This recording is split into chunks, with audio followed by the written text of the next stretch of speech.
verified that. We have not yet verified the Russian military units are returning to their home bases. Indeed, our analysts indicate that they remain very much in a threatening position. And the fact remains, right now, Russia has more than 150,000 troops encircling Ukraine and Belarus and along Ukraine's border. An invasion remains distinctly possible. The United States and NATO are not a threat to Russia. Ukraine is not threatening Russia. Neither the U.S. nor NATO have missiles in Ukraine. We do not have plans to put them there as well. We're not targeting the people of Russia. We do not seek to destabilize Russia. To the citizens of Russia, you are not our enemy. And I do not believe you want a bloody, destructive war against Ukraine, a country and a people with whom you share such deep ties of family, history, and culture.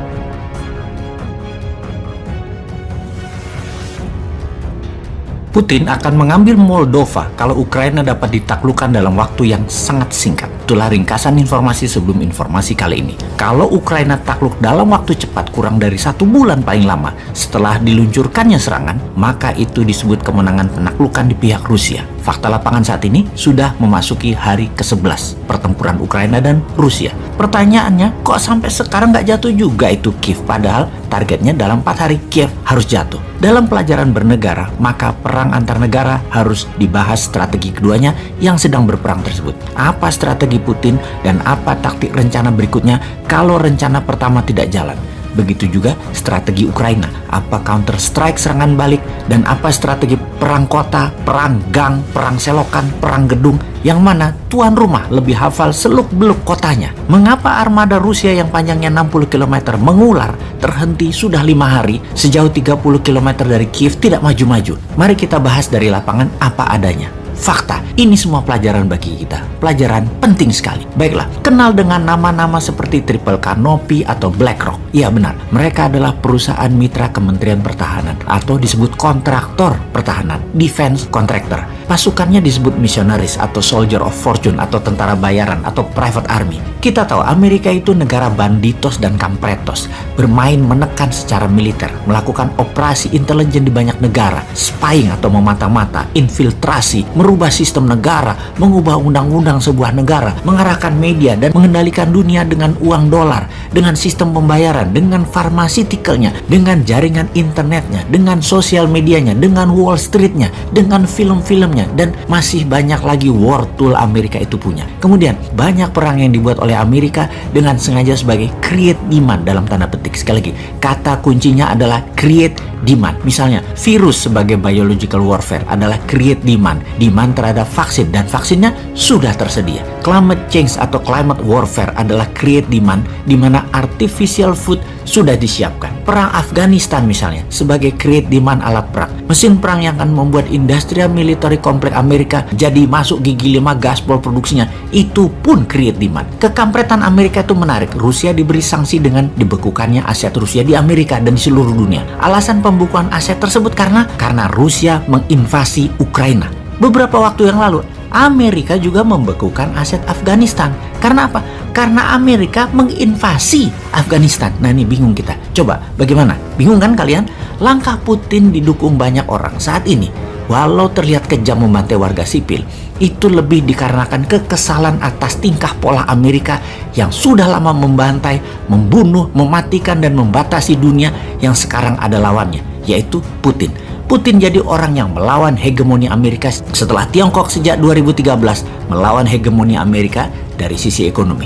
Oh iya, padahal sejak tahun 2017 Bosman mengingatkan, hayu Indonesia jadi negara besar pakai MMT tanpa hutang lagi ke Tiongkok dan Amerika supaya bisa seperti Rusia. Namun sayang, Lord bukan Putin. Ya sudah, tunggu aja new main nanti tanggal mainnya ya. Kembali ke Soldier of Fortune, kontraktor pertahanan Amerika ini. Amerika kalau perang, setelah perang Vietnam, cara perang mereka ubah.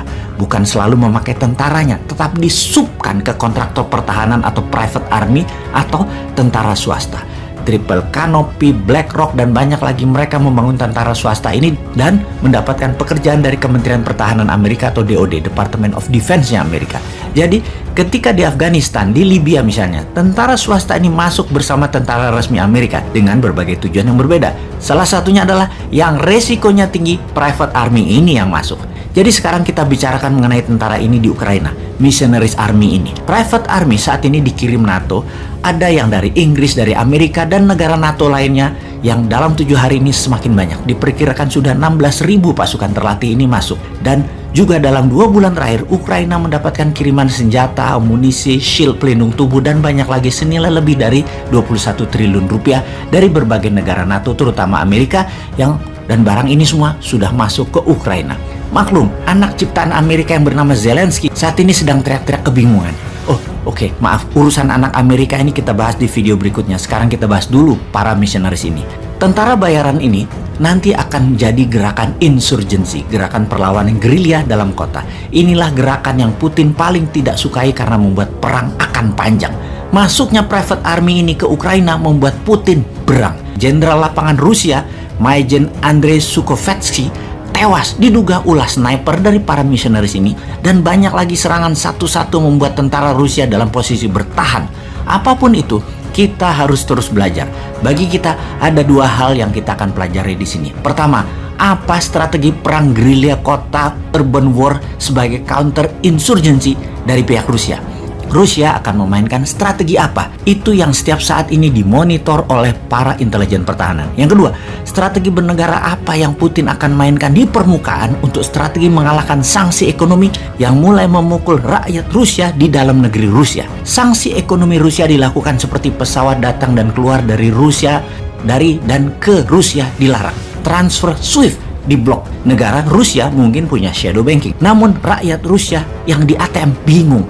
Tim olahraga, tim sepak bola Rusia yang rencananya akan main di Qatar 2022 dicoret, dan banyak lagi yang berhubungan dengan Rusia diblok. Bahkan Putin di dunia judo adalah dewan kehormatan tertinggi, dicopot, diperkirakan oleh bosnya. Oke, jadi sesungguhnya apa yang nanti Putin akan lakukan di permukaan ini diperkirakan oleh Bosman ya, diperkirakan salah satu strategi yang akan memukul dunia balik adalah Putin membatasi produksi minyak Rusia dan tidak mengirim keluar Rusia kecuali ke Tiongkok. Akibatnya, karena keterbatasan suplai minyak dan demand yang menambah besar, maka harga minyak dunia ke harga tertinggi sepanjang masa, yaitu di atas $125 per barelnya. Apa efeknya kalau minyak ke $125 per barel?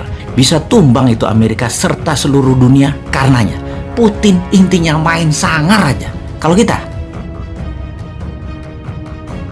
you're happy to correctly use the most strong and robust language to describe the crimes against humanity of Vladimir Putin, but you will not use the same strength of language when it comes to describing Israel's treatment of the Palestinians, when it is now being documented and detailed by 2 of the most respected human rights organizations in the world, and indeed has been alleged by dozens and dozens of non-governmental organizations, and to be honest, anybody who looks honestly at the decades of brutal, inhumane persecution of the Palestinians, successive assaults on Gaza, the annexation of their land and territory, the systematic application of apartheid rules, you don't want to even use the word apartheid.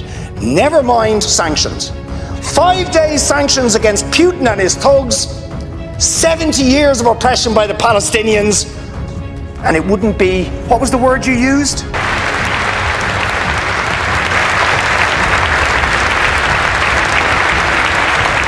Let me be clear. Our forces are not engaged and will not engage in the conflict with Russian forces in Ukraine. Our forces are not going to Europe to fight Ukraine, but to defend our NATO allies in the event that Putin decides to keep moving west. For that purpose, we have mobilized American ground forces, air squadrons, ship deployments to protect NATO countries including Poland, Romania, Latvia, Lithuania, and Estonia. And as I've made crystal clear, the United States and our allies will defend every inch of territory that is NATO territory with the full force of our collective power. Every single inch.